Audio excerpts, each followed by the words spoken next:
The American Civil War, a brutal conflict that tore the United States apart.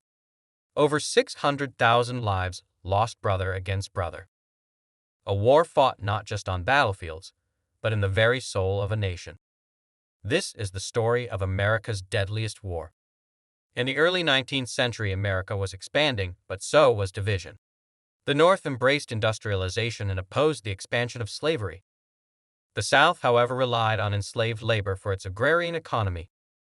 As new states joined the Union, tensions grew over whether they would be free or slave states.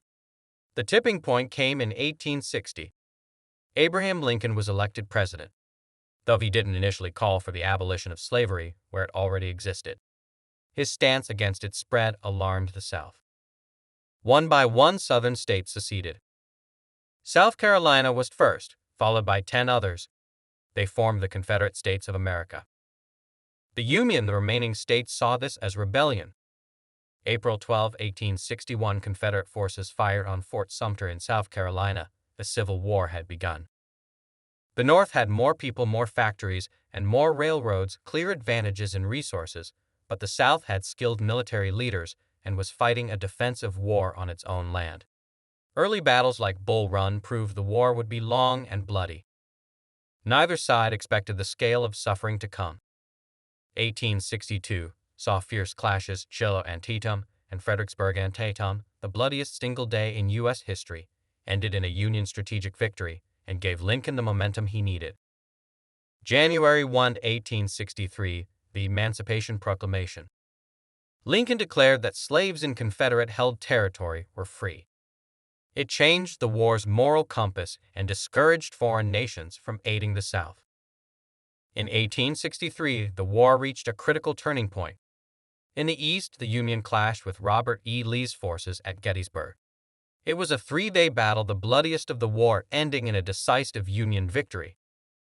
Simultaneously, in the West, General Ulysses S. Grant captured Vicksburg, gaining control of the Mississippi River and splitting the Confederacy. By 1864, the Union had a new strategy: total war. General William Tecumseh Sherman marched through Georgia, destroying railways, crops, and cities in his infamous March to the Sea. The goal was to break the South's will to fight. Grant, now commander of all Union armies, relentlessly pursued Lee in Virginia. Battles like the Wilderness and Cold Harbor were costly but pushed the Confederates back. On April 9, 1865, after a long siege at Petersburg, Lee surrendered to Grant at Appomattox Courthouse. The war was over. The Civil War left the South in ruins and over 600,000 dead, more than any other American conflict. Slavery was abolished with the 13th Amendment. But the struggle for equality had only begun. Reconstruction aimed to rebuild and reunite the nation, but deep divisions and racial tensions persisted. The scars of the Civil War would shape American society for generations. The American Civil War was a battle for the nation's soul. A war that redefined freedom, tested democracy, and forged a new America from its ashes.